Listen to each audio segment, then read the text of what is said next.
Welcome back to our practical tutorial. Today we're uncovering a classic tool for catching tops and bottoms, the moving average deviation, or MA deviation or bias. There's a kind of gravity in the stock market. Price acts like a rubber band. No matter how far it stretches from the moving average, it eventually snaps back. To use this powerful tool, just open the My Indicator feature and go to the My Indicator samples list at the top. Find MA deviation bias and simply click Copy on the far right. The system will automatically jump to the settings page. On the left is Apple's AAPL latest closing price, and on the right is the 20-day moving average. All the subtraction parameters are already filled out for you. Just click Save.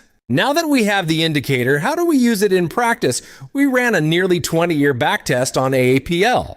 In this strategy, we cleverly use range rank to capture extreme points. Entry condition: select the indicator, set the range rank period to 20, and choose cross above 1. This means the downward price deviation has reached its limit and is starting to turn back up, a perfect golden cross for buying the dip. Exit condition: set the range rank period to 20 again, but choose cross below 99. This indicates the price has stretched to an extreme overbought state and is starting to pull back, a precise death cross for escaping the top. Let's look at the backtest results. Over the past 20 years, this strategy achieved a total return of 419.6%, but the most striking part is that its time in market is only 46.2%.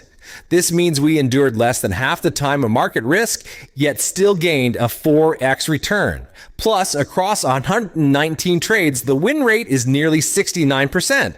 A high win rate combined with extremely low risk exposure perfectly proves its power in capturing turning points. Go to the My Indicator samples list to copy it with one click and add this practical strategy to your strategy library today. See you next time.